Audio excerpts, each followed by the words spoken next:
et bienvenue dans ce nouvel épisode de Motion Meet, qui est aussi le dernier de cette saison. Aujourd'hui, j'ai eu la chance de recevoir Vincent Renaud, qui est directeur artistique et motion designer. Si vous ne connaissez pas son travail, je vous invite à aller voir soit son site internet, soit son profil Instagram. Avec Vincent, on a évoqué pas mal de petits sujets, notamment le fait de travailler depuis l'étranger, le fait de se spécialiser ou d'être généraliste, et enfin, l'évolution d'un freelance. Est-ce qu'il faut au bout d'un moment monter sa boîte, rester freelance ou partir vers d'autres choses? Bref, je vous laisse découvrir tout ça, et je vous souhaite un bon podcast.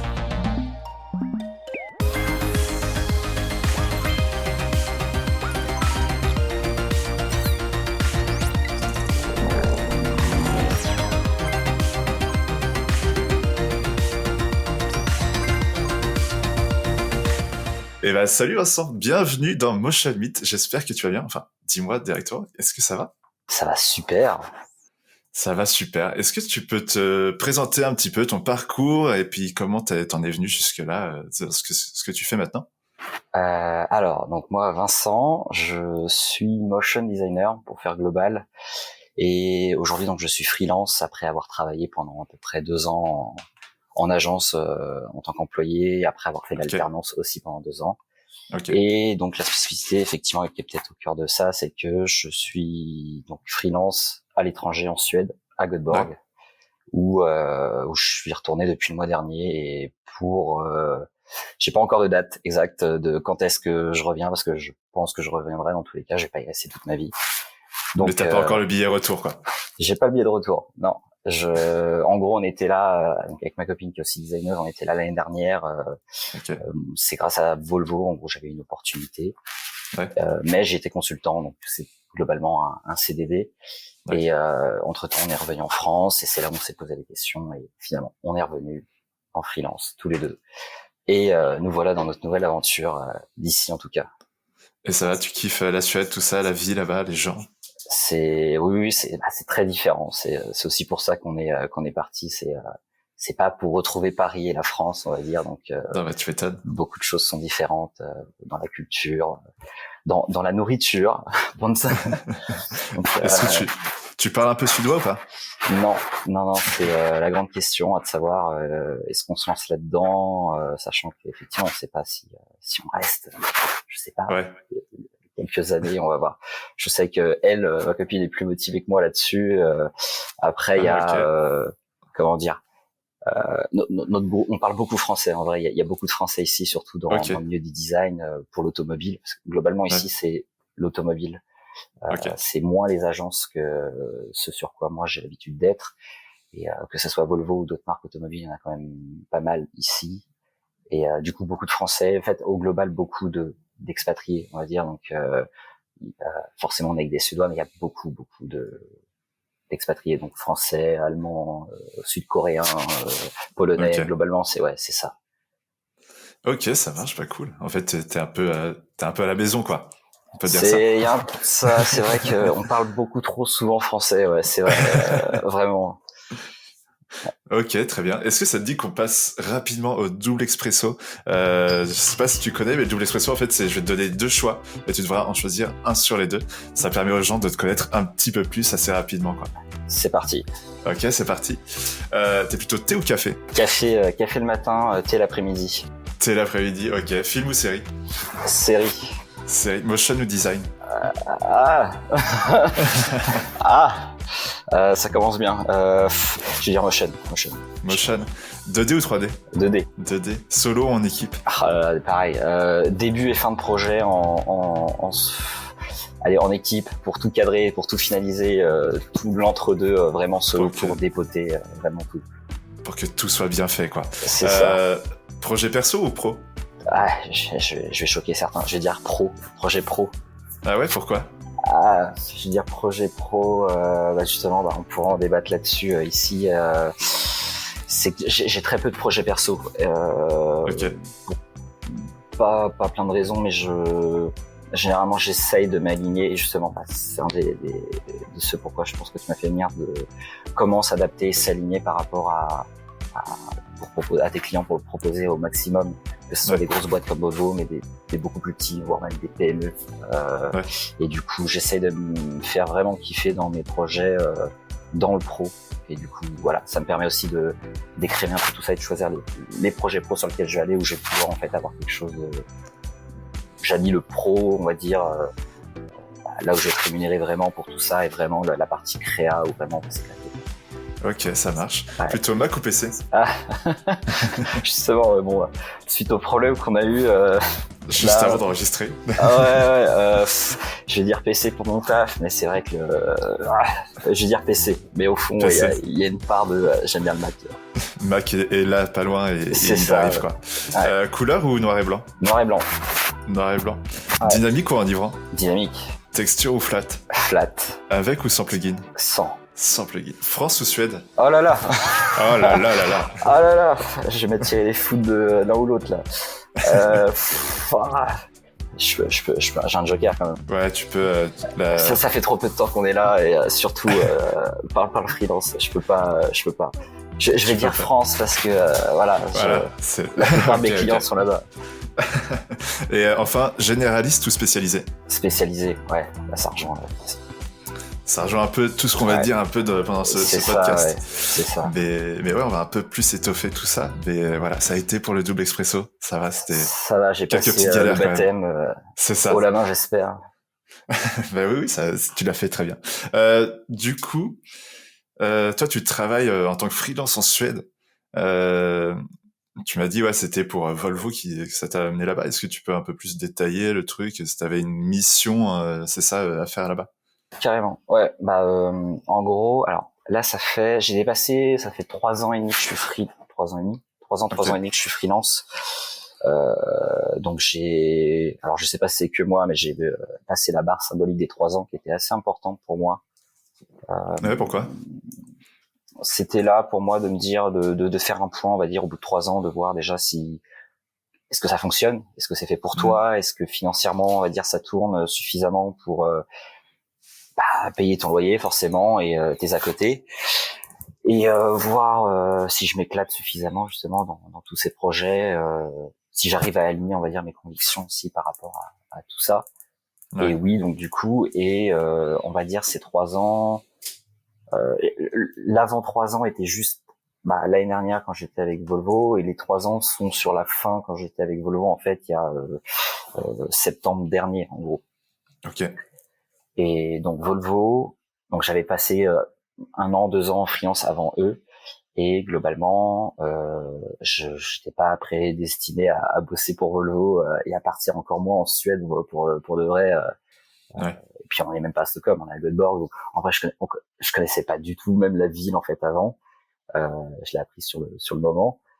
Et en gros, j'avais bossé pour l'automobile, mais pour la partie beaucoup plus publicitaire.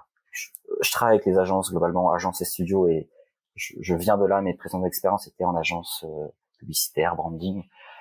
Donc j'avais ce type de sujet avant, et je l'avais fait pour d'autres marques, et notamment une.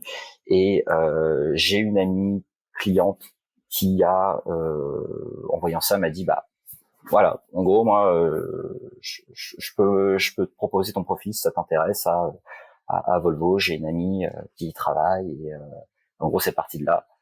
Okay. Et je pourrais pas te dire en termes de temporalité comment ça s'est passé, mais en vrai, elle lui a transmis mon taf.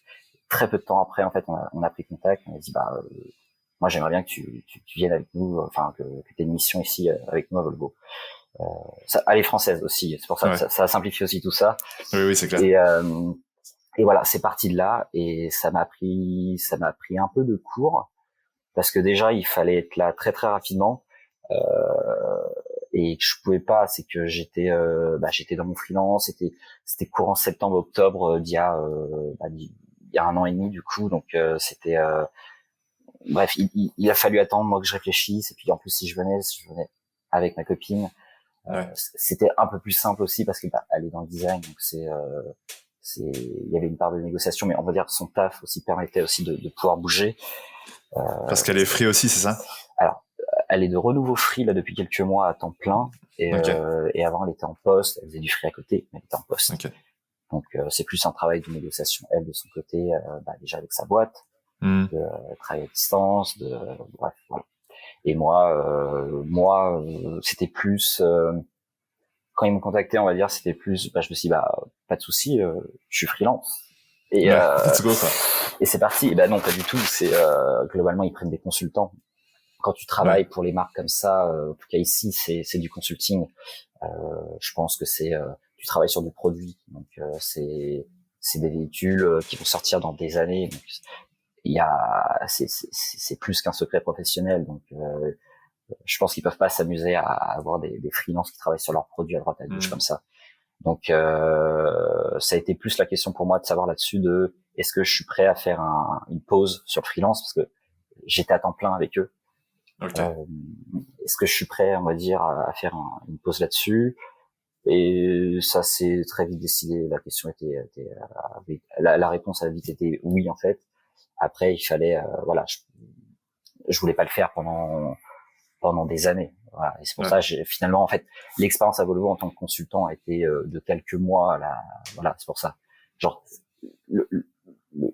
comment dire, la grosse différence a été t'es sur du produit. Contrairement à là où aujourd'hui je peux très bien travailler pour l'automobile le matin et travailler tout de suite après, comme là, pour une cause, enfin la promotion pour j'ai pas les mots. Pas de souci. Enfin, c'est des sujets beaucoup plus institutionnels, on va dire. Enfin bref, c'est complètement éclaté. Et voilà. Et du coup, d'être sur du produit, les process sont très très différents, notamment sur les attentes de rendu, des timings, tout ça. Et c'est là-dessus où voilà, il a fallu que je découvre quelque chose de nouveau. Mais l'avantage, c'est que c'était très très concret. C'est que ce que je faisais de l'animation principalement pour de la lumière, donc les phares notamment des véhicules. Effectivement, enfin c'était très précis, mais l'avantage c'est qu'effectivement tu peux voir ça directement. Enfin, le taf est très concret, c'est que quand le véhicule sort, le taf il est là sur le véhicule. Là où aujourd'hui, quand je vais faire un projet, ça reste, t'es assez distant quand même. T'es très très distant j'allais dire du produit, mais de ce que tu fais de ta campagne. T'es qu'un maillon dans, autant à Volvo, hein, c'était pareil. T'es qu'un maillon, mais c'est le côté. Sauf qu'après, ta vidéo à part sur internet ou je ne sais où, ou en interne chez les clients, et puis voilà quoi. Mais du coup en fait tu travailles sur les animations dans la voiture, c'est ça par exemple?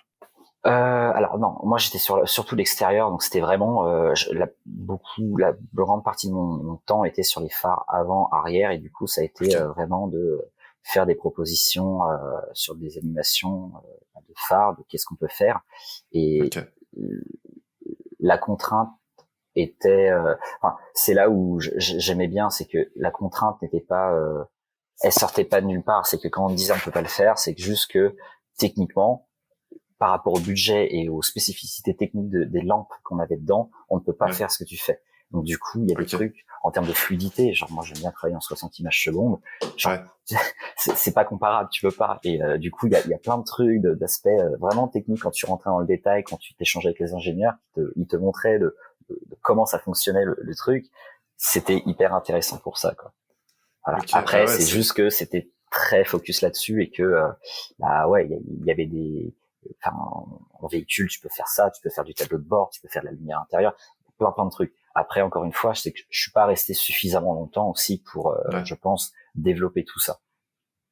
Donc, voilà. Ouais, c'est vachement spécifique en fait comme truc, ok. Je savais même pas qu'il y avait vraiment des gens focus sur l'animation des phares, etc. Mais quand tu connais les trucs, genre, j'avais entendu ça, mais par exemple, même les portières, genre, t'as tout un travail sur comment la portière se claque, le bruit que ça fait, et du coup, il y a vraiment, c'est pas juste on te pond une portière et puis on va la taper, c'est vraiment tout est calculé, quoi. Mais j'avais entendu parler, c'était avec, tu sais, les boîtiers d'AirPods, et le mec qui l'avait inventé, il a fait, en fait, c'est vraiment parfait, quoi. C'est le clic parfait, tu vois, pour que les gens aient envie de jouer un peu avec, etc. Donc, les boîtes d'iPhone, pareil, en parlant des AirPods, les boîtes d'iPhone, je crois que le temps de, quand tu l'as fait coulisser, pareil, tout est calculé, par exemple. C'est vrai? Juste pour donner envie et faire, c'est un truc de fou. Là, vraiment, on s'imagine même pas. Donc, effectivement, quand tu sors, déjà pour nous, dans le design, c'est aberrant, voilà. Effectivement, pour des gens qui sont à l'extérieur de ça, c'est ouf, tu vois. Ouais. Et puis il y a quelqu'un qui a fait, c'est moi qui ai calculé le temps pour pour ouvrir mon iPhone. Tu connais ce mec-là, tu dis, je connais le mec qui a fait ça, et t'es genre, waouh, putain, le mec. Il y a vraiment un mec qui a fait ça. Ok. Du coup, là, t'arrêtes pas de dire que pour toi, le freelance, c'est quelque chose d'assez important. Comment est-ce que tu gères un peu ton temps, ton planning maintenant? Parce que là, t'es devenu free à 100%, c'est ça? Ouais, totalement. Totalement, pardon, vas-y. Non, ouais, vas-y. Comment tu gères ton temps, tes projets maintenant? Alors, justement, il y a un côté où j'avais mes petites habitudes freelance encore avant, en France, où l'avantage c'est que plus de la moitié de mes clients sont français, donc j'aimais bien travailler directement à l'agence ou bref, j'avais mes petites habitudes par rapport à ça, là où aujourd'hui déjà ça fait trop peu de temps qu'on est revenu, et où surtout j'essaye de développer aussi les clients sur place en Suède, à Göteborg. Par rapport à l'automobile, c'est que mon but est de travailler pour l'auto aussi en freelance et de voir comment, par rapport à mon profil et mon process, j'arrive à m'intégrer là-dedans. Donc, je commence demain justement une mission pour une marque automobile d'ici, on va dire, pour ne pas la citer, mais top secret. Voilà, pas sur du produit du coup, c'est vraiment pour revenir un peu à ce que je fais, vraiment sur de la partie beaucoup plus digitale, publicitaire, voilà. Mais du coup, il y a moyen, mais du coup, il faut trouver les agences en fait. Il faut trouver les agences qui travaillent pour ces marques-là, et c'est globalement c'est ça que j'aime bien. C'est aussi pour ça que j'aime bien les agences, c'est que j'aime bien dénicher et graviter entre tout ça, trouver les DA, trouver les directeurs de création, aller les contacter pour dire voilà, moi je fais ça. Enfin, et c'est là où en fait le freelance, moi, me permet au-delà de la flexibilité, une certaine je peux les contacter. Genre c'est ok, directement, et généralement c'est comme ça que je fais, c'est que quand je veux bosser pour quelqu'un, je le planifie pas des semaines à l'avance, c'est que vraiment soit je chope son mail, soit je vais sur LinkedIn, je le rajoute, et puis je lui fais coucou, moi c'est Vincent, ça te dit qu'on bosse ensemble? Et globalement c'est ça, vraiment. Donc je peux me prendre des vents, des murs, mais globalement j'ai souvent des retours. Vas-y, on prend un café et puis on en parle. Le truc, c'est que t'as essayé au moins, tu vois, c'est ça. Le pire truc, ce serait de ne pas y aller, de pas du tout essayer. Après, tu t'en mords les doigts un peu, quoi. Mais c'est quoi un peu ton tips à toi pour aller démarcher les gens comme ça?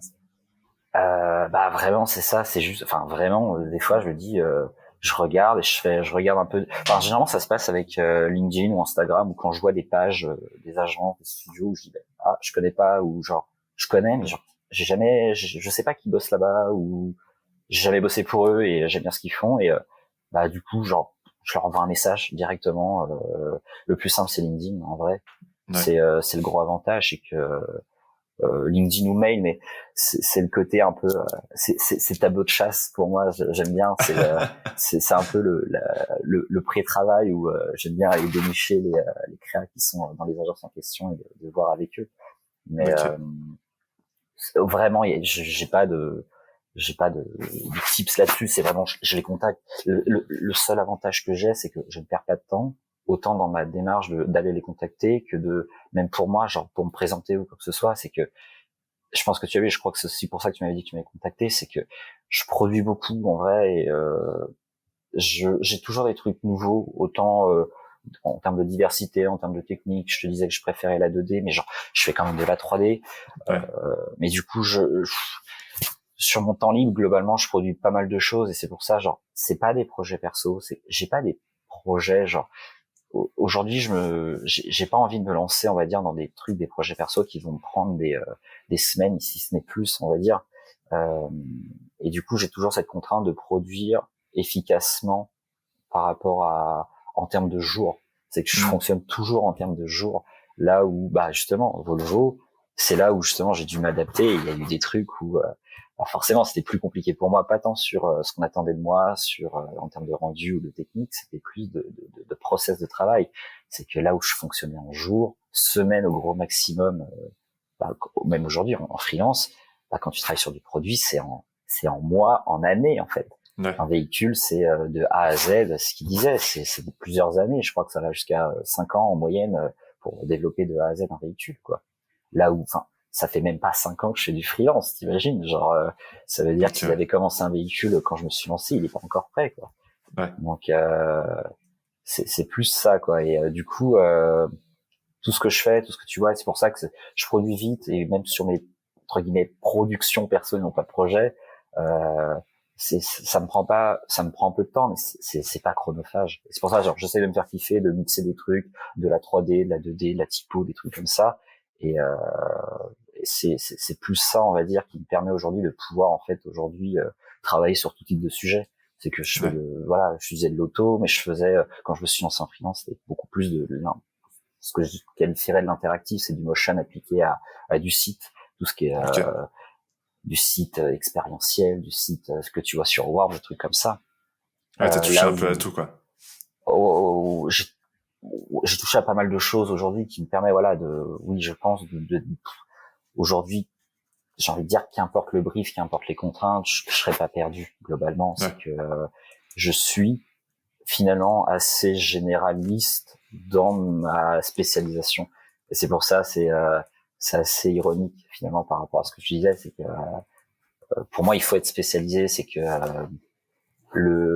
t'entendras souvent, notamment quand t'es étudiant et que tu vas dans des écoles comme publicité, création, on va dire, on forme des designers 360. Et je pense que moi, en tout cas, par rapport à ma philosophie, une vision du truc, c'est faire fausse route par rapport à la réalité du métier, autant en termes de freelance que quand t'es en poste.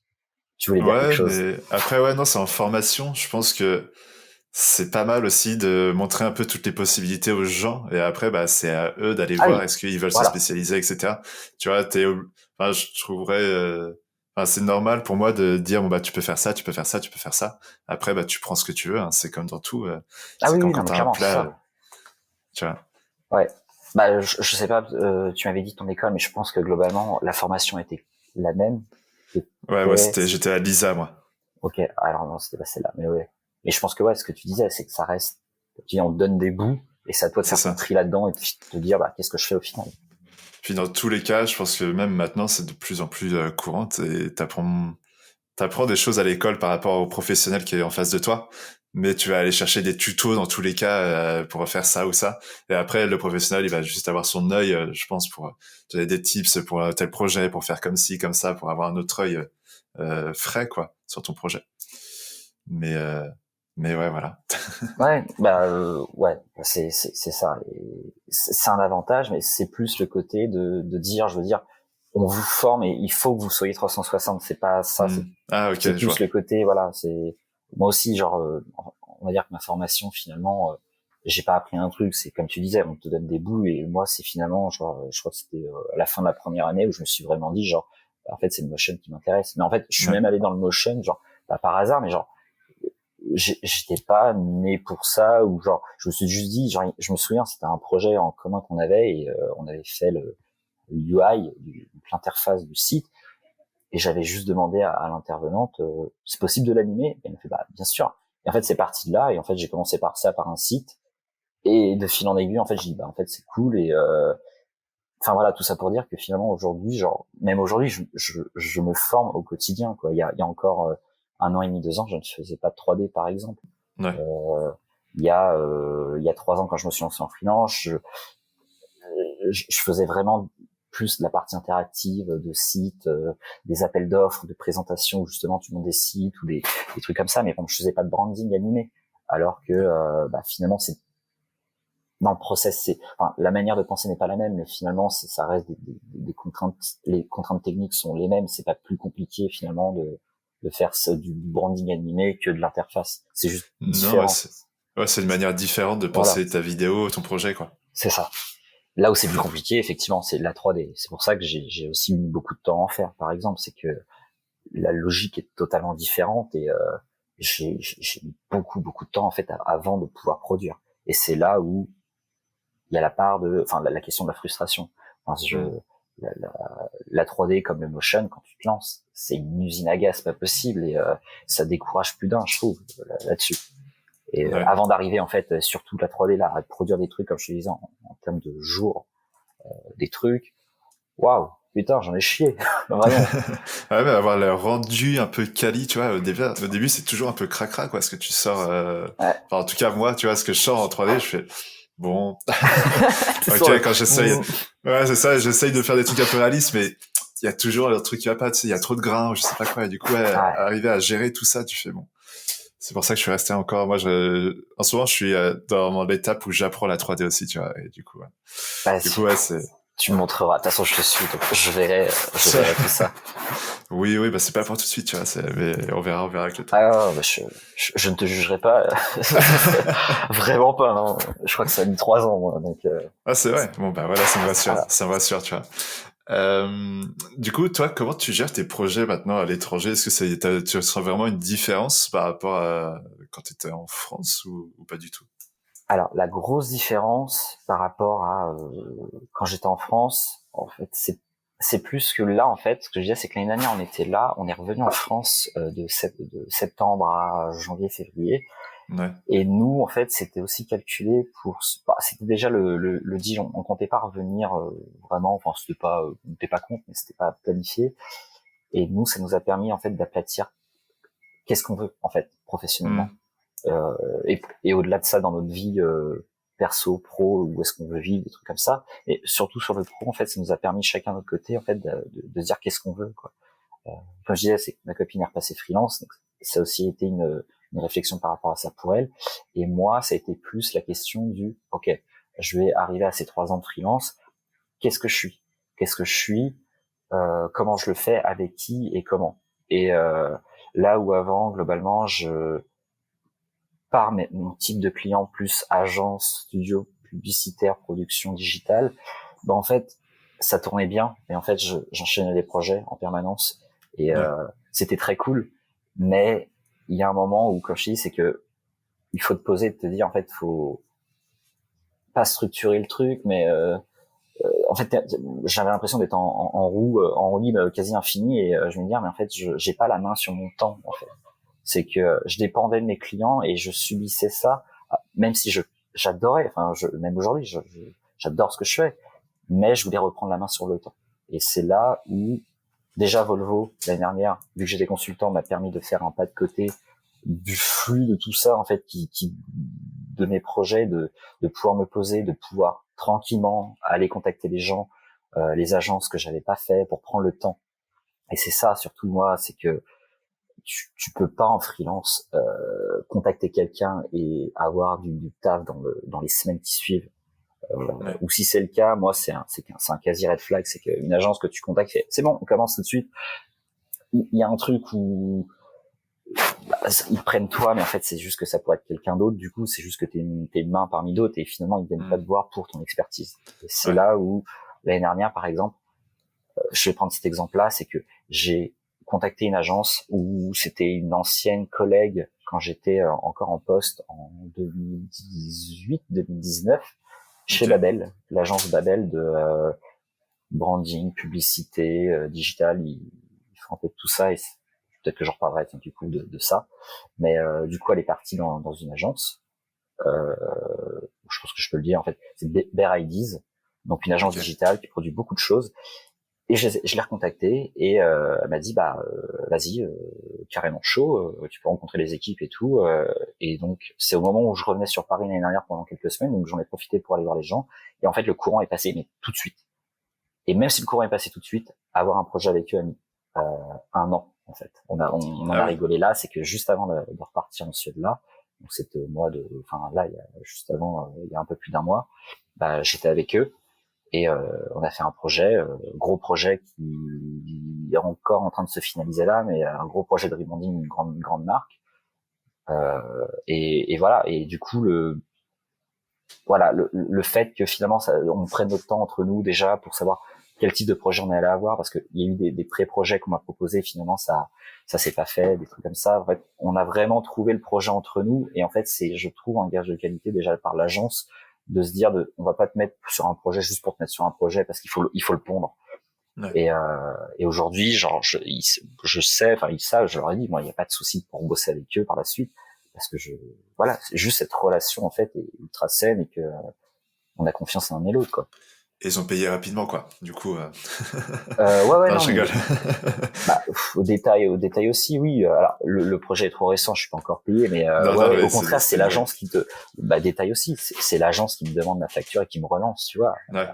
Ah, Et cool. t'es Ok, là, ouais. voilà, C'est rare, ça, c'est rare. c'est rare. Et c'est pareil, il y a des petits détails comme ça, tu vois, que j'aime bien, qui sont au-delà du simplement du design, qui sont quand même cool à voir. Ouais, non, mais c'est clair, hein, si le client est cool, si t'as plein de trucs à côté qui sont que tu vois que c'est bien et que tu sens bien les projets, etc., et qu'ils te mettent un peu en avant, mais c'est clair que C'est donnant-donnant. c'est C'est bénéf, pas quoi. juste là pour exécuter et Ouais. c'est cool. Mais ça, surtout dans nos métiers en motion, c'est assez compliqué. C'est que je trouve que le motion est trop assimilé. C'est pour ça que je me disperse déjà. Je le vois. Non, mais vas-y.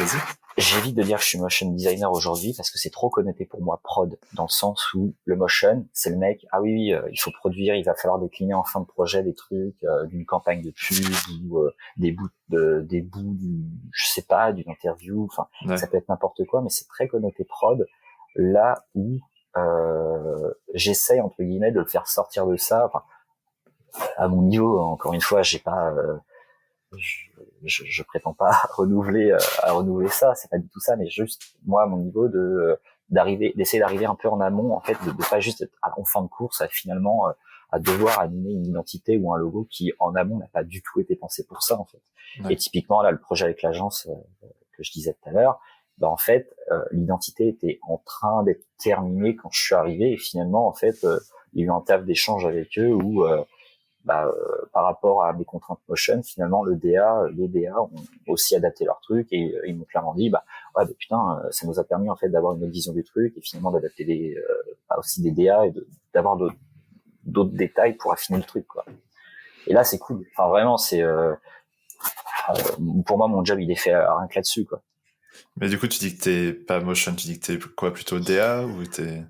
De plus en plus, je dis juste, je suis designer et après, oui, alors, je suis obligé d'utiliser le motion et c'est pour ça que, notamment LinkedIn, mon titre pendant quelques temps, j'avais enlevé le motion totalement et j'avais juste dit, je sais plus designer senior ou je sais plus exactement, mais du Ouais. coup, c'est là où ça prêtait à confusion et que j'ai eu notamment un projet où on m'a contacté où je pensais qu'il me faisait venir vraiment que pour du motion et où finalement c'était vraiment beaucoup plus global où c'était presque un Ah, brand designer qui pouvait animer le truc et c'est là où finalement je dis je fais du motion appliqué à et du coup c'est là où la baseline c'est interactif, publicitaire et branding. Mais ok. c'est vrai qu'aujourd'hui quand tu me demandes surtout en free qu'est-ce que je suis, j'aurais tendance à te dire je suis designer et Ouais. même pas DA en fait. C'est c'est plus là où genre j'ai vraiment laissé de côté le côté tu te bats pour un titre, notamment quand t'es en poste. Genre tu Oui. commences, t'es l'assistant DA ou t'es designer et tu montes, t'es l'assistant DA et ainsi de suite. Et ça, je pense que je l'ai laissé de côté là direct en fait en freelance, c'est que Ok. ça sert à rien en fait, ça t'apportera rien de plus. Enfin moi en tout cas. Ouais, je sais pas. Après, moi, je me dis que moi, si tu es motion designer, les gens savent que tu sais faire ça. Et moi, je suis un peu d'accord avec toi. Hein, tu vois, si tu dis que t'es motion, souvent, je sais pas si c'est seulement appliqué au marché français ou pas, mais on va te dire, c'est comme tu dis, c'est seulement prod ou je sais pas quoi. Alors que effectivement, il y en a qui vont seulement vouloir faire de la prod, et c'est normal, il y a tout quoi. Ou il y en a qui aiment bien, comme toi, un peu plus penser à la chose. Et du coup, moi, je fais un peu, je mets que je suis DA plutôt, tu vois. Je préfère dire au début que je suis DA et après en motion, enfin spécialisé en motion design pour dire je peux faire les deux, je peux vous faire penser à votre vidéo avant, voir c'est quoi vos graphismes, etc. Et, euh, et après penser à ce qu'il y a Ouais, par la suite quoi. Enfin, je peux bah tout faire globalement, mais c'est ça. c'est vrai que Je fais c'est tout. compliqué.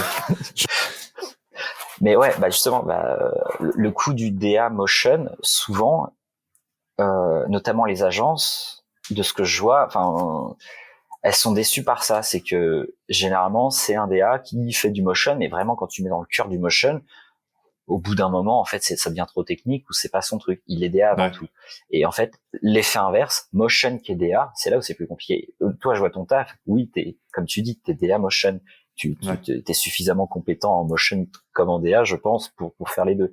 Là où, globalement, c'est pas tout le temps, je veux dire, le cas pour les agences. Oui, mais en fait, ouais, en agence, c'est ça, ouais. Quand t'es en agence, tu vas être là pour essayer le motion, il va animer beaucoup plus que essayer d'être dans la créa, tout ça. Mais ouais. Moi, quand j'étais en alternance, bon, pardon, je parle un peu de moi, du coup. Bah, vas-y. Mais en fait, je me battais à chaque fois pour dire, mais non, mais moi, je veux aussi faire du design, quoi, parce que c'est ça aussi mon kiff. J'ai pas envie de faire que de l'animation. Et du Parce coup, que j'ai t'étais en réussi. prod, du coup. Ouais, j'étais en prod à fond. J'étais avec le pôle vidéo des acteurs, tu vois. Donc, du coup, ouais, et, comme on m'avait aussi engagé pour être DA plus ou moins, bah du coup, j'ai pu un peu surfer sur les deux en même temps, et j'avais un chef qui était assez cool avec moi, et du coup, qui m'a permis un peu de toucher à tout, et c'était cool, quoi. Voilà la petite parenthèse là-dessus. Super. Pour le petit. Non, mais c'est vrai que le statut, c'est toujours en motion, c'est toujours compliqué de savoir est-ce que t'es plus animateur, designer, est-ce que tu sais faire les deux. C'est assez compliqué à trouver, quoi. Bah, là, c'est le réseau, enfin, mon réseau agence fait que aujourd'hui, je suis assimilé, ils savent, en fait, globalement, quand, enfin, ils savent que Vincent fait ça, enfin, il fait du motion. Après, effectivement, avec des clients qui ne connaissent pas ou qui sont en dehors de tout ça, c'est là où, globalement, oui, je suis obligé de dire, je suis motion designer, clairement. Donc, voilà, juste Ouais. petit point. Ouais, après oui, c'est ça, c'est les gens assimilent peut-être plus ce truc motion design, tout ça. Et du coup, ouais, toi, par rapport à l'agence, comment tu te sens plus en freelance, toi, maintenant? Ouais, C'est-à-dire qu'est-ce au que ça global. t'apporte? Ouais, au global. J'aurais pas, je pense pas que j'aurais diversifié autant, on va dire, si j'étais resté en poste. C'est Ouais. que, comme tu dis, c'est que généralement tu vas être catégorisé à faire un truc dans un pôle ou quelque chose. Et en vrai, généralement on va dire, bah oui, t'as qu'à développer tes trucs de ton côté, notamment quand tu rentres le soir. Soyons honnêtes, t'as pas envie, t'es pas motivé quand t'es en poste, quand tu rentres chez toi. Enfin, c'est beaucoup plus compliqué, vraiment. Ouais, parfois non, ouais. Et c'est là où en freelance, généralement on va dire oui, en freelance avant de se lancer, faut vraiment que tu sois fort mentalement pour te motiver tout seul. Tu vas être tout seul en plus à travailler tout seul dans ta chambre et tout. Et en fait, bah ouais, Ouais. je pense que t'as eu la Oui, même, oui. hein, tout Non, le monde non, a mais la oui, même. pareil, ouais. Mais en vrai, j'ai été agréablement surpris de voir que, alors je suis pas le plus discipliné, rigoureux, on va dire, du monde, mais là-dessus, on va dire, alors sûrement parce que je peux le dire, c'est une passion, genre des fois. Je dois être bizarre, mais genre, je préfère me faire un tuto de motion pour un truc, une technique, un truc bien spécifique que de jouer aux jeux vidéo, par exemple. Ça m'arrive vraiment des Ouais, mecs ouais. qui font des tutos, mais genre où, je sais pas, par exemple là, il y a un mec qui, notamment en ce moment, avec le euh, le 36 Days là, Ouais. Perry Cooper, et en fait il fait des tutos de toutes ces boucles animées en fait en 3D, et ça dure 5-10 minutes, mais en vrai c'est des petits bonbons à regarder. Moi je suis trop content en vrai quand je vois les trucs, quoi. Et le mec donne ça gratos sur YouTube, donc Ah, pas mais mal, bah, j'afficherai ça. Cool. ouais, ouais, mais du coup j'avais quasiment perdu le fil. euh, j'ai été Qu'est-ce que ça agréablement t'apporte surpris, plus, ouais? voilà, de voir que finalement je me motive tout seul parce que c'est trop cool, et que finalement en fait je suis tout seul quand je travaille chez moi, mais en fait j'ai juste le choix, c'est que je peux aussi travailler chez le client. Et du coup au contraire, les clients en fait, c'est là où, je sais pas toi, mais de plus en plus dans mes missions, où comme je t'ai dit, c'est que j'ai des missions qui, encore quand j'étais en France, c'était 3 à 5 jours par mission, donc vraiment très très court. Là où de plus en plus, et en fait je m'y retrouve là-dedans, c'est que je vends mes missions tournent autour des 10 jours de taf. Ok. Notamment là, ce que je commence pour l'automobile demain, c'est qu'il y a une grosse vidéo promotionnelle, on va dire, un véhicule à faire. Et il y a 10 jours de taf. En gros, l'agence m'a dit on le veut pendant 10 jours. Et en fait, on l'étale. C'est que je j'ai pas de mission. Quand je disais tout à l'heure, reprendre la main sur mon temps, c'est que c'est très rare que je bosse des journées complètes pour un client. D'accord. Du coup, là, les 10 jours de taf, c'est que on est d'accord avec le client, il y a 10 jours à faire. La deadline, elle est dans un mois, un peu plus d'un mois. Il faut que tu arrives à nous caler 10 jours. Donc, il y a des points pour une V1, des work in progress, tout ça. Mais en fait, entre deux, tu fais ce que tu veux. Si tu veux prendre du temps pour faire tes tutos, tu fais tes tutos. Mais Ouais. moi, j'ai d'autres projets en même temps. Ça, tu le cadres. Et finalement, c'est là où je me retrouve le plus, en fait, et que j'ai pu Bah si, il y a une contrainte, mais je le ressens pas totalement de la même manière en fait que quand j'étais en poste, en tout cas, par rapport à ça. C'est plus une contrainte et t'as moins ce truc de tout le temps devoir produire quelque chose en masse, ouais, etc. ouais, clairement. Mais voilà, moment d'égarement. Mais c'est plus là-dessus, là où, comme je te disais, c'est que quand t'es en agence, je sais pas, j'aurais pas pu officiellement, effectivement, on va te dire, bah comme toi, on va dire, bah oui, tu peux monter sur de la DA, tu peux monter sur de la 3D, tu peux monter sur des trucs, mais en fait t'en as pas spécialement les compétences et c'est finalement, et généralement t'es tout seul en fait. C'est je sais pas toi, chaque agence est différente, mais par exemple Babel, genre je sais que oui, j'aurais pu faire de la 3D, mais ça aurait été compliqué parce que sur la 3D, il y avait pas quelqu'un qui supervisait tout ça, et finalement en fait t'es un peu tout seul là-dedans, et avec le process agence, en fait tu rentres tout de suite dans des trucs où bah, surtout là en agence, encore une fois c'est en question de jour les tafs, en fait tu te mets une pression parce que t'es tout seul et tu sais que tu vas pas y arriver. Enfin moi en tout cas je sais que j'aurais pas pu m'engouffrer dans des projets comme ça et à proposer plus parce que il y a un côté où t'es seul face à toi-même, quoi. Donc ça te permet de tester.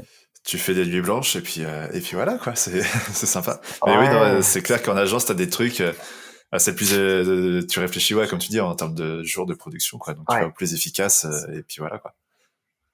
Voilà. Bah et finalement aujourd'hui, bah voilà, aujourd'hui c'est ces mêmes agences t'appellent aujourd'hui pour finalement ton expertise, et c'est là où c'est important de se spécialiser. Je rebondis comme ça, je reviens sur ce qu'on s'est dit, mais c'est important de se spécialiser. C'est que t'es freelance, tu interviens parce que c'est une compétence que l'agence n'a pas en interne. L'agence ou le client, je dis ça, mais et du coup moi c'est le motion, mais en fait dire que t'es motion aujourd'hui c'est très généraliste, parce que comme tu disais c'est par rapport à en fait, ce que tu fais de la 2D, ce que tu fais de la 3D, ce que tu fais de l'interactif, ce que tu fais du branding, et en fait moi il y a un truc par exemple que je ne fais pas aujourd'hui et que je ne veux pas faire parce que c'est des techniques qui sont très différentes, c'est du rigging, l'animation de personnages, autant en 2D qu'en 3D en fait. C'est c'est pas quelque chose que au-delà que je veux faire, et au-delà de ça que mes clients me demandent. C'est peut-être un truc qu'on va te demander une fois par an, et encore je suis gentil, mais en fait le temps à investir là-dedans pour savoir comment ça fonctionne, moi il est trop important en fait, je peux pas.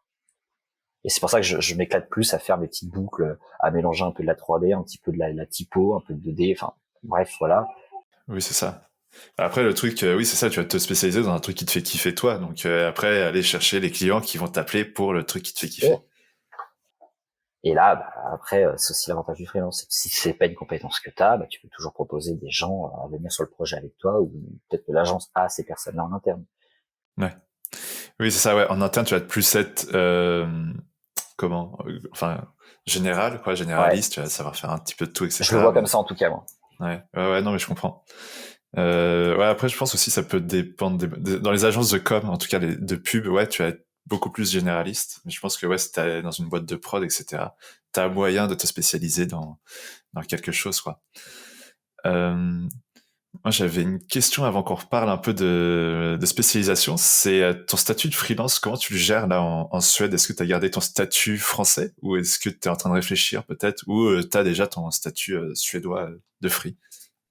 Alors, j'ai le suédois. C'est ça.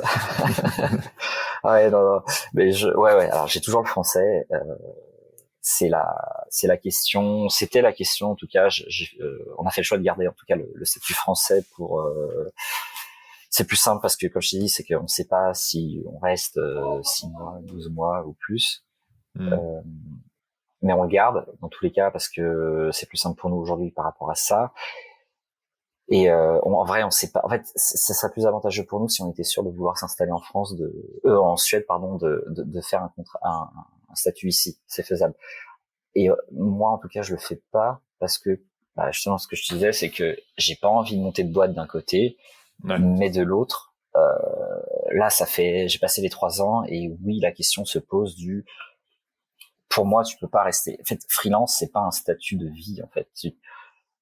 Il y a un côté où moi je le vois comme une parenthèse, et il y a un moment où tu te poses la question du ok, maintenant qu'est-ce que je fais, comment je le fais, et du coup oui, je pense qu'il y a un moment où tu es obligé de créer une structure. C'est pas forcément, comme je disais, une agence où tu vas engager des gens, embaucher, enfin pas forcément ça, mais forcément que tu es obligé de passer sur des entreprises unipersonnelles, SA, SARL, je sais pas, mais et c'est là où on me presse un peu à savoir effectivement peut-être il va falloir en mettre en fonder une, mais je dis c'est que là j'ai envie de passer les prochains mois en fait tranquille, genre laissez-moi tranquille, genre je gère mon truc, ça se passe bien comme ça, donc on va voir, mais ce qui est sûr c'est que d'ici un an ouais je vais devoir y penser, et les avantages en fait c'est ils sont multiples. Il y a des avantages, et encore une fois, genre j'ai pas les réponses à tout. Comme je disais, c'est que je découvre encore, même sur le statut de freelance quotidien. Je pense que tu perds en flexibilité. Je fais là d'être ultra flexible sur tes projets, que de finalement de pouvoir décliner des projets parce que bah juste t'as envie d'avoir du temps pour toi, ou que tu pars. Enfin, un que là, il y a 2 jours, enfin semaine dernière, on s'est dit bah on n'a pas été à Stockholm. Bah, ouais. Là, en même pas une semaine après, on a dit bah on part la semaine prochaine à Stockholm, donc là on part jeudi, tu vois. Ça c'est le genre de truc où en fait t'as des comptes à rendre d'une certaine manière, je pense beaucoup plus, t'es beaucoup plus responsable avec ta boîte, et c'est là où je vais être honnête, je suis pas prêt à ça. Mais d'un autre côté, en fait, de structurer te permet en fait, on fait l'appel à toi, à ta boîte, et du coup c'est plus Vincent le freelance.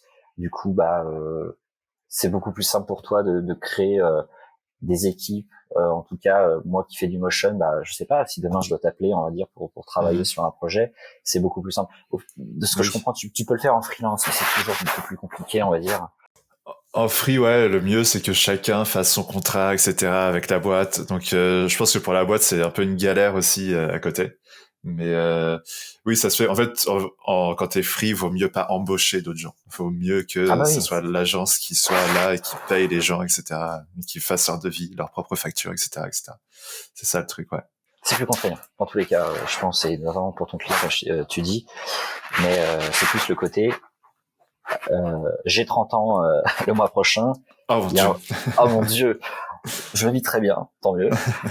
Mais non, c'est plus voilà, comme je disais, j'ai 30 ans, je me considère maintenant comme senior. C'est pareil, ça fait partie de ces trucs où 3 ans de freelance, ou avec l'expérience que j'ai, de se dire voilà, aujourd'hui je suis senior. C'est quoi être senior en fait? Et c'est là où bah justement la vidéo que je t'avais envoyée d'Antoine Pelletier, que je trouve super intéressante, et qui au moment en fait où il l'a sorti, c'est là où j'ai vraiment commencé à me poser la question en fait, c'est quoi être designer senior. Et globalement, je suis d'accord avec toutes les personnes qui lui donnent des retours par rapport à là-dessus, et notamment la première qui lui dit, en fait, c'est toujours avoir cette passion, cette volonté de vouloir créer, en fait, être vraiment dans l'exécution de ce que tu fais, autant techniquement que créativement. Là où ça m'embête quand tu es en poste comme en freelance, en fait, quand tu montes sur des trucs beaucoup plus de supervision, de management, et forcément en fait que c'est du temps en moins sur la créa, et c'est là où aujourd'hui je suis pas du tout prêt à laisser ça de côté. Ouais. J'aime trop ça en fait, et je peux pas, c'est que je vais être honnête, c'est que j'aime bien, et au fond je j'ai pas de problème, je sais que par la suite je pense que je me dirigerai sur quelque chose de plus gestion d'équipe. Autant si j'ai eu un studio que si je suis en agence à des postes plus élevés, mais c'est pas maintenant en fait. C'est pas maintenant que je veux ça, et c'est pour ça que voilà, je suis attaché à ce côté vraiment indépendant, et que ça peut se comprendre. Ouais.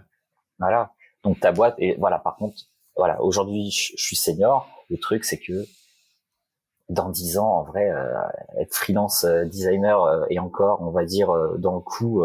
À 40 ans, on va dire, autant techniquement, créativement, c'est plus ça, en fait. En vrai, il y en a de moins en moins. C'est que plus t'avances, c'est plus c'est rare, on va dire, des designers, et surtout en motion, je trouve, on va dire, d'en trouver, quoi. Donc, il y a un écrémage là-dessus. Donc, en fait, qu'est-ce que tu fais? Comment tu structures ça?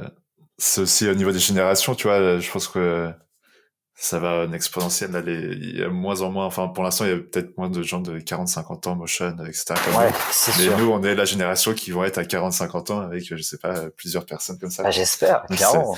c'est voir comment ça évolue, c'est clair. Ouais. Il y en a un avec qui bah, justement je travaillais un peu, c'est Alexandre Avram, double A qui s'appelle sur Instagram.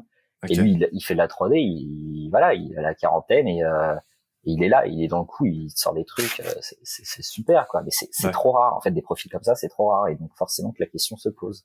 Ouais, ouais. Genre, du coup, demain, en fait, dans 10 ans, tu lâches le freelance, bah, c'est fini, t'as rien. Par contre, si tu fondes t'as ta boîte, c'est quelque chose, Oui. t'as quelque chose où vraiment tu peux en vivre, tu peux en faire quelque chose, quoi. Voilà. Ouais, c'est pareil, tu vois. C'est le freelance. Je trouve que c'est aussi tout le monde s'y met là. Être indépendant, c'est quelque chose où tout le monde s'y met, etc. Et je pense que ça va vite. Enfin, ça peut évoluer. Ça peut évoluer. Je pense qu'on n'a pas encore assez de recul sur ce statut-là, enfin sur Ouais. cette façon de faire.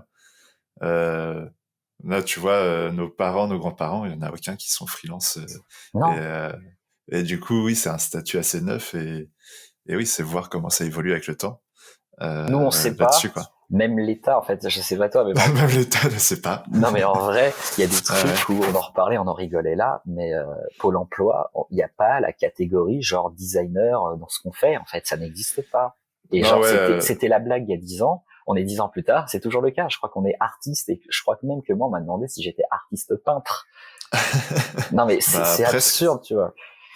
Bah, ouais. Et donc, t'es là, genre, bah, si c'est ce qu'il y a de plus proche, ouais, prenez-le, allez-y. Mais oui, non, ouais, le métier de motion designer, ça n'existe pas encore forcément, je crois, au niveau administratif. Donc ouais, c'est un peu compliqué, mais ça va évoluer. En bien, J'espère. j'espère. Ok, et du coup, toi, dans tes projets, comment tu les abordes? Est-ce que tu essayes un peu... Enfin, tu me disais que tu essayais d'un peu éduquer tes clients pour qu'ils soient un peu plus proches de toi, ce que tu veux et de la mission qu'ils te demandent. Euh, Qu'est-ce que toi, tu leur demandes, en fait? Et comment ça se passe, les échanges avec eux? Je demande pas, enfin pas aujourd'hui en tout cas, mais forcément, bah, pareil, c'est des questions justement que je suis en train de me poser. C'est est-ce que je dois les éduquer et parce que j'ai rien de planifié, on va dire.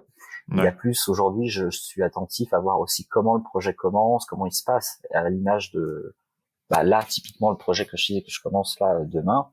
En fait, euh, le client me dit bah voilà on a ça à faire, il me fait le brief, il me montre les assiettes, tout ça. Je dis ok, pour moi il y a 5-6 jours de taf.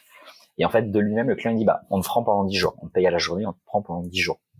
Donc là, en fait, déjà, je sais, en fait, que, en fait, on va avoir le temps, en fait, de planifier le truc. Il y a des trucs où, genre, j'ai pas spécialement le temps de le faire, genre un storyboard, Mm. par exemple. Mm. Quand on me demande est-ce que je fais des storyboards, c'est bah, oui, je le fais. C'est juste que c'est du temps de motion en moins. Ce pourquoi, en fait, ma spécialité. Et là, demain, en fait, le client de lui-même m'a dit, bah, en fait, on va passer la journée, le DC et moi, ensemble, juste à peaufiner le storyboard et à prendre mes idées, en fait, à voir quelle transition on pourrait faire, comment on pourrait challenger le truc, quoi. Et ça, Ouais. c'est des trucs où, autant quand t'es en agence, en poste, que même moi, dans mes projets depuis 3 ans, c'est assez rare, en fait, d'avoir ce temps-là et d'avoir ce retour client. Donc, c'est des trucs où peut-être que moi, je suis en train de m'en imprégner et de me dire, bah, en fait, peut-être que je devrais effectivement pousser le truc et dire, bah, dans mes projets, quand il y a des grosses vidéos comme ça, dire bah effectivement on va prendre 1 à 2 journées pour faire un storyboard, même si c'est pas mon cœur du truc quoi. Tu le mets pas encore dans tes devis là-dedans? Enfin, tu les Alors comptes pas tes jours de story? c'est pas que en fait le truc c'est que je vais être honnête, c'est que je fais rarement des storyboards parce qu'il y en a pas forcément l'utilité. C'est Ok. que j'ai beaucoup de projets de branding animé. Mm. Enfin là c'est vraiment une phase avec l'agence là Bear ID ce qu'on avait fait, c'est vraiment une phase où pendant pareil 10 jours avec eux où on va tester pas mal de trucs, mais en fait ils en sont conscients, c'est que on va passer du temps d'expérimentation et ça va pas forcément donner quelque chose. Bon, le résultat est que ça a donné quelque chose, mais là il y avait pas besoin de storyboard.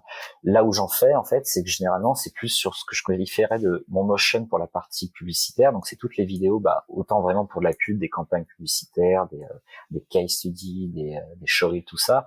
Là, oui, forcément qu'il va y en avoir besoin en fait.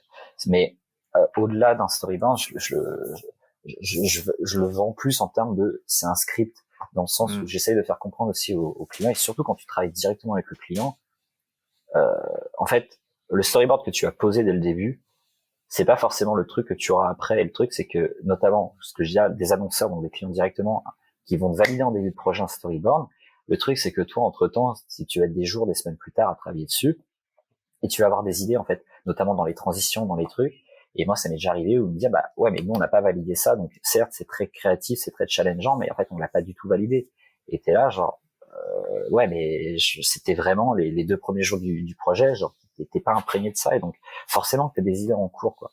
Et en fait, on en vient à perdre du temps par rapport à ça, donc c'est plus ça, ou c'est pour ça que je te dis, c'est que j'essaye de pas être je sais pas, j'ai pas le mot, mais d'être élitiste dans les projets dans lesquels je suis, pour des raisons, soit parce que c'est des grosses boîtes et qu'ils ont les moyens que ce soit Volvo ou des agences, de me payer, du coup, entre guillemets, elles s'encarrent un peu, mais en même temps, j'en ai perdu le fil.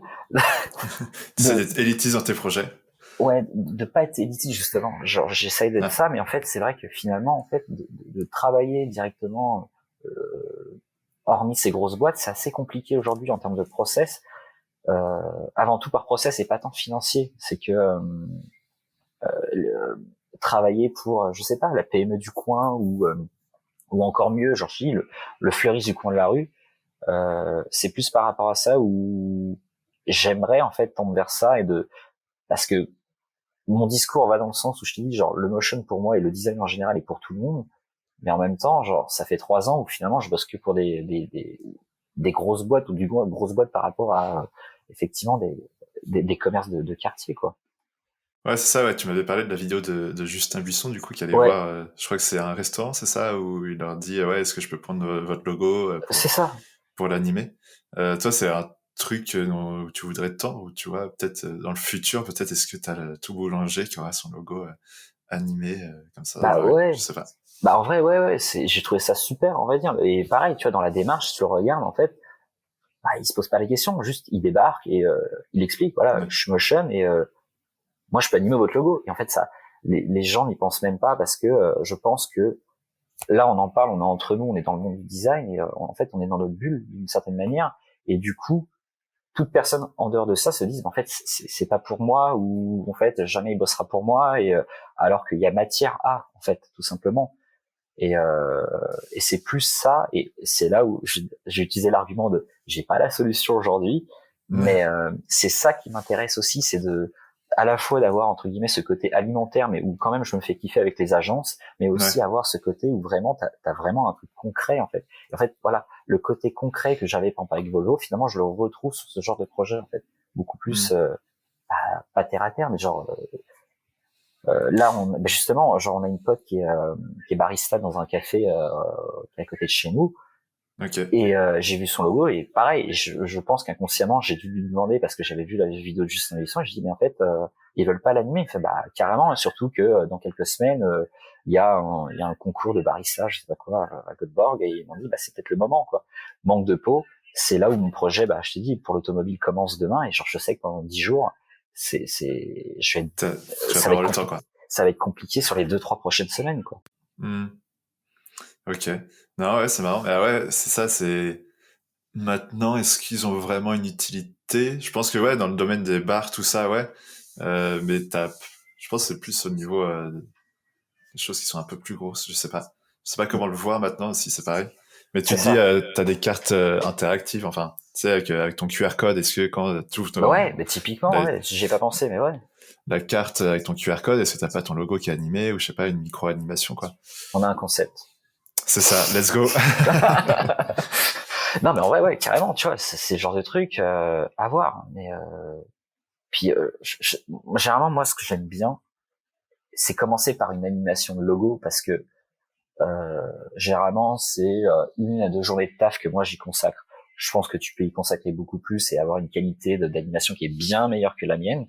Mais c'est juste que moi, par rapport aux contraintes que j'avais, notamment à l'agence avant, notamment ces trucs de fin de projet où tu vas faire un appel d'offres et au dernier moment, tu as le chef de projet qui dit ça serait quand même bien qu'on anime le logo pour la presse et qu'on le cale un peu partout dans le coin, qu'on fasse la petite boucle animée. C'est le petit détail et effectivement, c'est le petit détail qui fait mouche, quoi.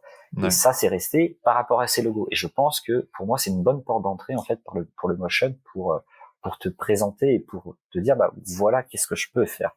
Et là où justement Justin Buisson avec le logo qu'il a fait, en fait, ça fait mouche. Donc après, c'est comment tu le développes et comment tu fais comprendre à ces clients-là, voilà, ça, il y a un prix. Forcément que tu vas pas leur demander autant que si tu demandais une agence. Non, oui, c'est ça. Mais voilà.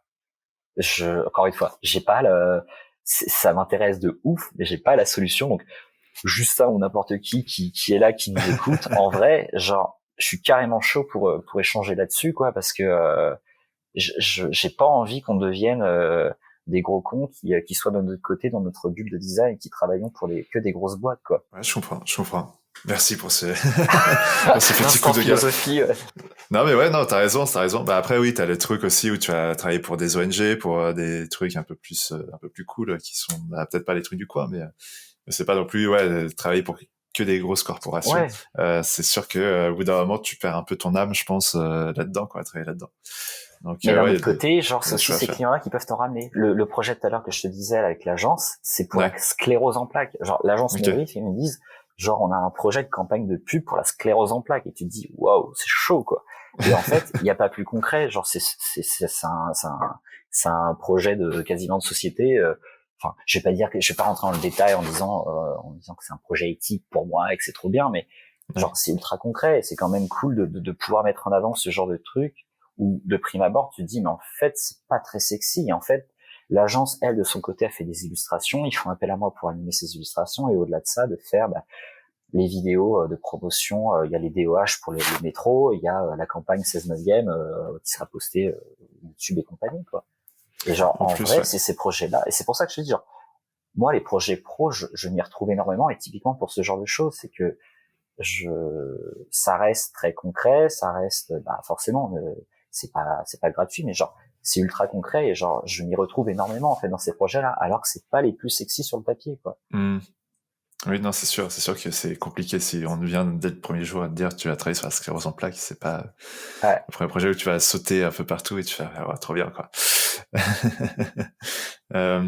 Ok, est-ce que ça te dit qu'on passe aux questions des auditeurs? En fait, je me rends compte que plus on parlait, plus on répondait plus ou moins aux questions des auditeurs, mais on peut peut-être faire un mini tour des questions qui sont posées.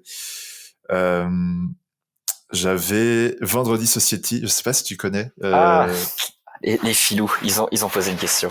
Je pourrais faire un aparté sur eux aussi, ouais. C'est vrai, du coup, ils ont demandé, est-ce que la vie de freelance en Suède, c'est cool?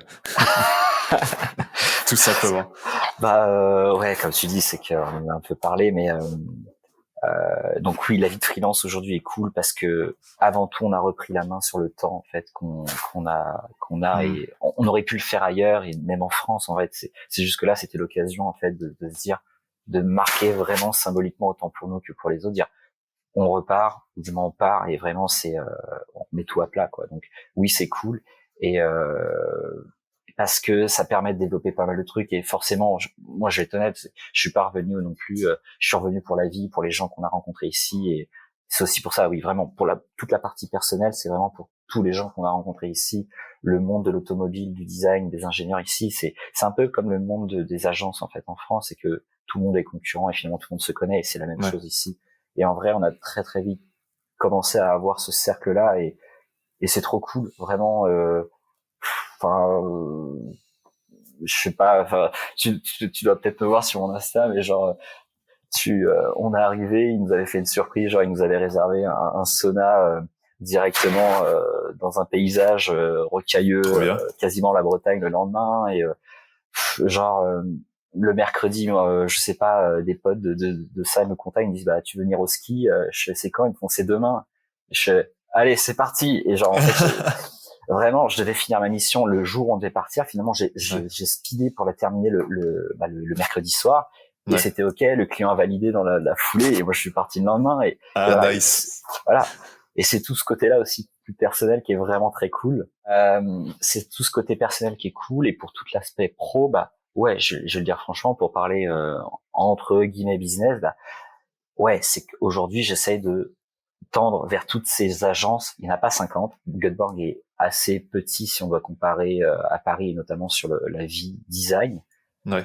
Il y a, pour moi, il y a 3 agences qui m'intéressent ici de prime abord, et c'est ça, c'est de développer la relation avec elles et de voir comment on peut travailler. Et globalement, ça a pris. C'est pour ça que je commence dès demain. Donc oui, c'est là. Bref, je vais pas m'étaler là-dessus, mais oui, c'est cool. Et c'est d'autant plus cool avec comment ça se profite par la suite. Et pour Vendredi Society, c'est toujours avec plaisir qu'on trouvera un projet pour travailler ensemble. Globalement, ça fait des mois qu'on essaye de travailler ensemble, et on s'est grave entendu. Pareil, ça fait partie de cette démarche, comme je disais, de contacter les gens, et finalement, j'ai contacté Raphaël, le cofondateur, et on a eu un échange, comme là, en fait, on a parlé pendant 1 heure, et autant professionnel que personnel, et on s'est grave entendu. Ah, c'est cool, c'est bien. Mais on prend le temps, comme tu vois, genre, je crois que le call, on l'a eu en janvier, je crois, et finalement, on en est là 3 mois plus tard, mais tranquille, genre, on le trouvera notre projet, mais et voilà, typiquement, ce que j'ai eu avec Bear Ideas avant, bah, là, pour moi, c'est la continuité de cette relation, c'est on prend le temps, on trouvera notre projet, et ça va se faire. Oui, c'est ça, ouais. Ouais, parfois c'est en termes c'est vraiment le temps qui joue. Parfois ta client, non, en fait, il a plus le budget, machin. T'as toujours un truc qui se passe et tu fais bon, bah, ce sera pour une prochaine fois, c'est pas grave. Et puis parfois, ouais, t'as pas le planning, c'est toi qui as pas le planning pour prendre le projet là, donc ça tombe pas au bon moment, etc. Donc t'as toujours un petit truc. Il y a toujours un truc, clairement. Mais il y aura un moment où tu vas réussir, où vous allez réussir à vous retrouver. En fait, je me rends compte que là, j'étais en train de relire toutes les questions des auditeurs et qu'on a en fait répondu la plupart. Donc désolé pour les autres, ils sont pas cités là, mais, mais normalement ils ont leur réponse, quoi. Du coup, moi, je t'avais contacté, au départ, c'était pour toutes tes publications hebdomadaires. Est-ce que tu peux nous en parler un peu plus? Où est-ce que tu trouves la motivation pour faire tout ça, pour te dire, ok, je vais faire ça? Parce que moi, je t'avoue, parfois, j'en fais je me motive 1 fois tous les 3 mois, tu vois, pour faire 1 ou 2 trucs. Et toi, je vois vraiment, genre, quasiment tous les jours ou toutes les semaines, t'as quelque chose de nouveau. Toutes les semaines, ouais, j'essaie de publier, vraiment. Mais je t'ai peut-être coupé, ou c'était fini? Non, c'était fini, tu peux y aller, c'est ton tour. C'est bon. Ouais, bah justement, par rapport à la contrainte que je te disais, c'est que je m'engage pas dans des trucs qui sont trop longs, c'est ce qui fait que je sais pas, que ça soit sur Instagram notamment, quand je vois des trucs et je me dis c'est cool, donc je fais des screenshots ou je regarde des trucs et je me dis ok, je pourrais retwister ça et faire ça. Généralement ça part de là, et en fait j'ai toujours des idées en tête sur mon temps libre à produire. Là j'en ai une hier que j'ai en tête, que je sais pas quand est-ce que je la ferai, mais quand j'aurai du temps, donc ça va se faire, pas tout de suite, mais la motivation, comme je dis, c'est la combinaison de je me fais des tutos parce que j'adore ça, et je vois des trucs qui sont trop cool, et du coup j'ai envie de tester autant sur le plan technique que créatif des trucs, couplé au fait que encore plus c'est pas chronophage. En vrai, je vais pas m'engager dans des trucs où typiquement des projets 3D où t'as carrément des scènes entières, je pourrais pas. En vrai, je pourrais pas. Tu vas pas faire une vidéo d'1 minute. Là, j'aurais pas la motivation, clairement. Ouais. Genre, au-delà du truc de l'extérieur, tu dis mais c'est trop gros, genre c'est trop conséquent, je peux pas. Genre c'est pas mon truc, c'est pas ma cam, vraiment. Moi dans ma philosophie, c'est j'ai mon ordi que j'ai là, mon ordi portable. Faut que je puisse travailler de n'importe où, sans internet, sans plugin, et que ça soit vraiment un truc que je puisse faire de n'importe où, parce que globalement, là on est en Suède, mais avant qu'on se connaisse, donc avec madame. Globalement, moi je voulais partir. J'avais eu un plan à Singapour dans une agence de publicité, et j'étais soit parti pour être là-bas, soit, alors là c'était plus compliqué, ça s'est fait beaucoup plus tard, mais moi l'agence de mes rêves il y a encore quelques années était à Toronto. D'accord, c'était quoi? Gemfrey. Ok. Et grosse agence digitale qui sort des trucs genre de malade. Voilà. Mais j'y suis pas allé parce que j'avais pas le niveau, hein, qu'on se le dise. Ok. Et le truc c'est que je crois que oui c'est ça, c'est quand la Suède, donc c'était en septembre 2021. Oui, 21 du coup. Je crois que c'est quelques semaines après que justement Volvo m'ait contacté, genre Jam me contacte et me dit en fait on ouvre des postes. Et globalement, en gros, j'avais rencontré le directeur de la création, alors le motion lead de là-bas de Toronto, qui m'avait finalement fait avoir un entretien avec le directeur de la création de Jam, mais au studio de Amsterdam. Et globalement, j'avais juste à dire, c'est ok, allez go, on part, c'est parti. Et on partait à Amsterdam et pour Jam 3, quoi. Ouais. Et en vrai, avec le recul, pas heureusement, mais entre-temps, mais même avant ça, ils s'étaient fait racheter par un gros groupe qui c'est Mediamonks, donc ils avaient plus l'indépendance qu'ils avaient avant et c'était pas la même. Et aujourd'hui, finalement, effectivement, c'est une grosse boîte digitale qui fait de la grosse prod, mais je m'y retrouverai pas. En vrai, je m'y retrouverai pas. Ouais, la philosophie a changé là-bas. Je pense. Donc, je pense, et pour échanger avec certains de là-bas, c'est très cool, mais c'est plus moi ce que j'attends. Ah, t'échanges avec des gens qui travaillent là-bas? Tu connaissais des gens, peut-être? Je connaissais des gens, alors s'ils y sont, je leur ai pas parlé depuis un moment, mais notamment celle que je considère comme ma mère professionnelle, avec qui ma première mission freelance que j'ai eue, où j'ai travaillé, genre on était une petite team de 3, et les deux, genre c'est mes darons professionnels, et elle me suit toujours, et on se suit et on se tient toujours au courant, et elle y a travaillé, ou du moins aujourd'hui en tout cas elle a beaucoup de gens qui y travaillent, donc je sais ce qui s'y passe, et voilà. Mais bon, bref, du coup c'est plus la relation qui est cool de voir avec ces deux. C'est symboliquement, c'était ma première mission freelance, un peu plus long terme de mes débuts, donc c'est eux qui m'ont fait confiance, et ça s'est super bien passé, et c'est ce qui m'a permis en fait de prendre confiance aussi dans le freelance, quoi. Ok, ça marche. Du coup, on touche rapidement à la fin, enfin tout doucement plutôt à la fin. Là, on a un peu ton parcours en fait durant ce podcast. Du coup, là, t'es en mode rester en freelance, un peu profiter, quoi, et peut-être monter ta boîte dans un futur, c'est ça? Ou peut-être, je sais pas, rejoindre une agence, c'est pas trop ton truc, mais ce serait plutôt peut-être monter ta boîte, quoi. Au moins un truc, ouais, pas spécialement un studio comme chez où j'embauche, mais au moins changer de statut pour un truc unipersonnel, je sais pas, mais ouais, pas tout de suite. Genre. T'as déjà géré des équipes? Non, pas vraiment. Enfin, c'est pour la blague, donc ceux s'il y en a qui voient ça, ils vont rigoler, mais c'était j'étais officiellement creative lead motion dans une agence dans mon dernier emploi, on va dire. Et la blague, c'était que j'étais creative lead of myself. C'est que on va dire que il y a eu une personne de licenciée là-dedans, et finalement le deuxième motion, moi j'étais à Paris, il était à Lyon, donc officiellement sur le papier oui, donc, officiellement oui, il y a eu des trucs, on a supervisé des trucs de loin, mais genre non, pas vraiment là-dessus, quoi. J'ai pas eu ça, mais officiellement sur le papier j'étais creative lead. Donc c'est quand même quelque chose, hein. C'est quand même quelque chose. Je me battais pour mon titre à l'époque. Tu m'étonnes. Après, ça fait bien dans le CV, tu vois. C'est ça. Si tu démarches autre part. Ceux qui veulent savoir pourront savoir, vu que mon LinkedIn est à jour de la moindre expérience. Mais voilà. Ok, très bien. Bon, on attend. On te souhaite plein de bonnes choses pour ta suite en free, et puis pour ta future boîte, peut-être un jour. Est-ce que tu peux nous parler un peu de tes inspirations du moment? Est-ce que tu en as? Ça peut être vraiment différent du motion. Ça peut être, je sais pas, une série, un film qui t'a fait avoir un truc de ouf, ou une idée de ouf, ou alors vraiment motion pur, hein, pas de souci. Il y a un peu de tout, mais je remarque que je prends du temps beaucoup plus qu'avant pour jouer aux jeux vidéo. Ouais. Vraiment, il y a beaucoup de trucs en inspi que je garde du jeu vidéo, et j'ai eu ce moment, là j'ai arrêté, mais il faudrait peut-être que je reprenne, mais où en story, généralement, je mettais des fonds d'écran, des wallpapers, des artworks de jeux vraiment qui me marquent, parce que je joue. Je vais pas dire beaucoup, je joue quand même, j'essaye mais autant que je lirai un bon livre, en fait. Ouais. Donc, je joue pas à Call of ni à FIFA. Voilà. Mais je joue à des jeux où vraiment, genre, il y a un univers, il y a une patte, il y a quelque chose, quoi, et ça peut être, faudrait que je sorte la Switch, mais ça peut être des jeux, il y a beaucoup de jeux indépendants, du coup, que je joue sur Switch, du coup, mais ça peut être Hollow Knight, qui m'a grave marqué, comme beaucoup, Je sais pas si tu vois, si tu joues du coup.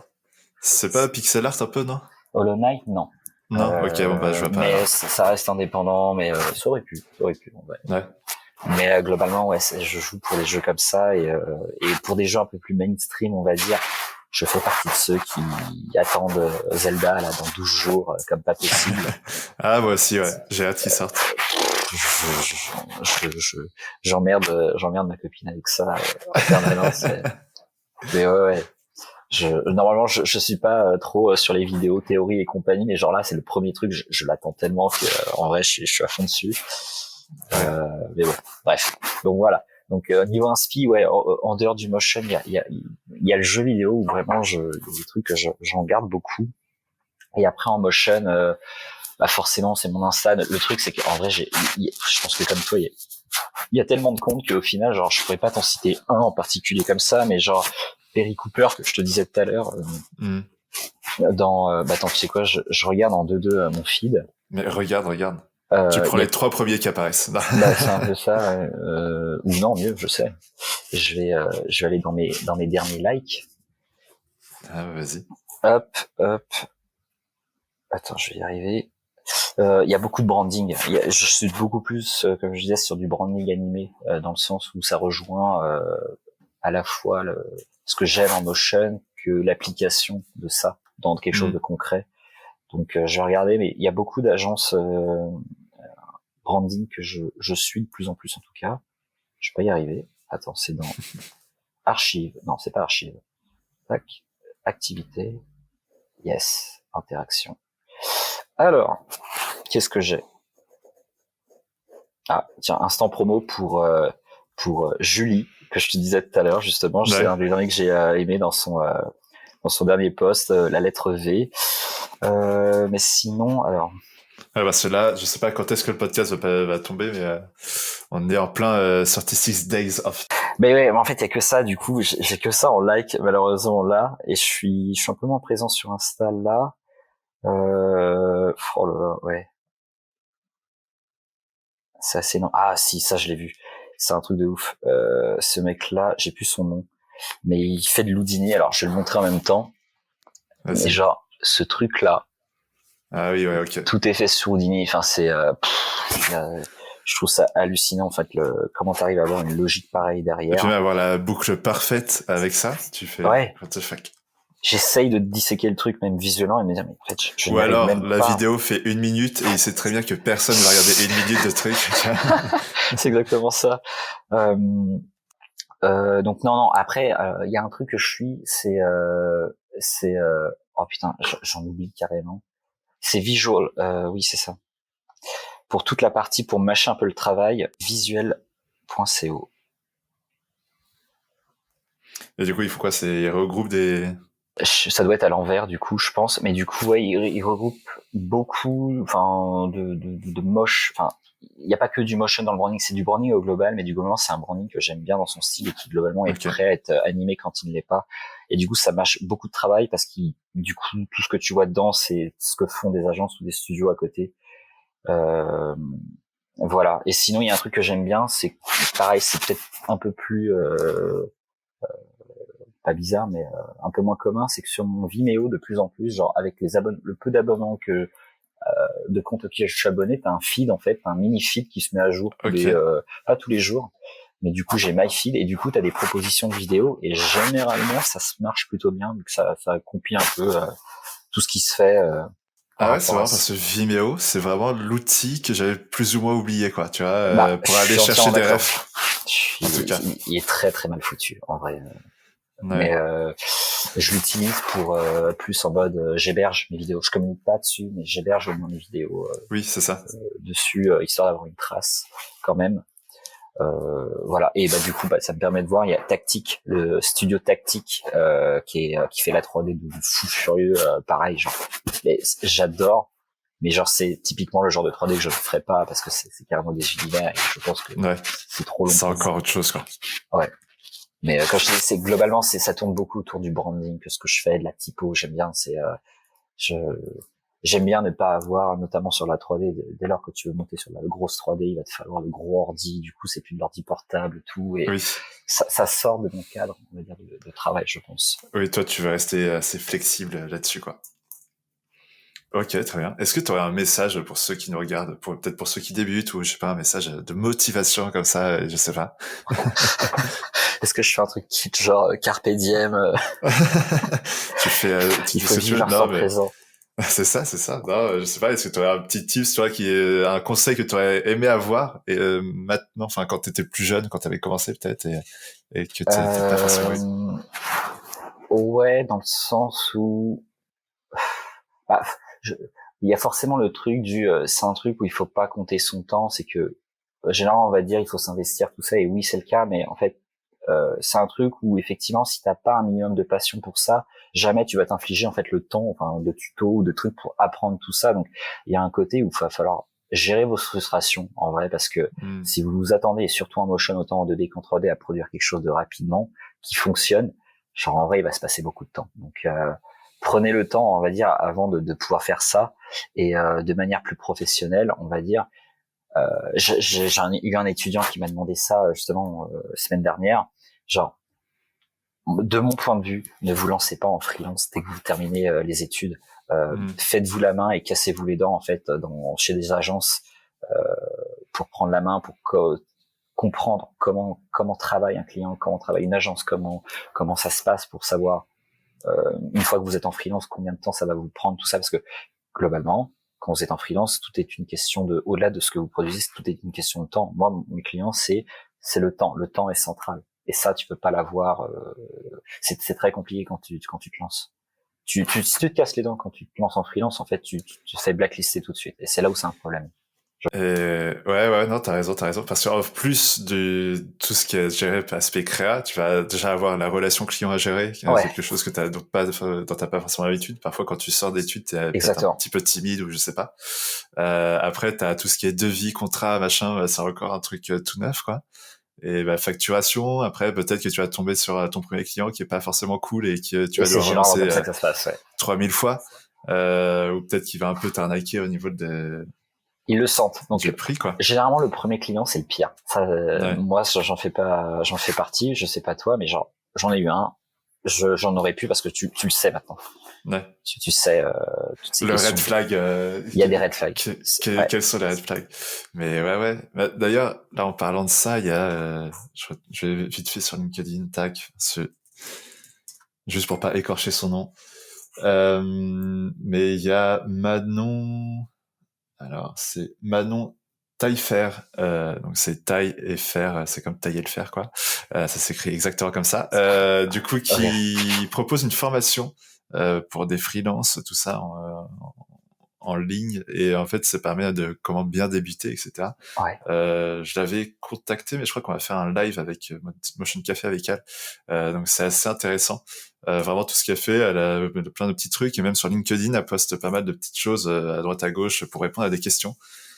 Donc Bah, je voilà, vais Manon regarder Taillefer. ça. Et elle donne des cours aux gobelins, et je crois que c'est une des premières à donner des cours de freelance vraiment Bah, à ça, c'est des étudiants. super, ouais, clairement.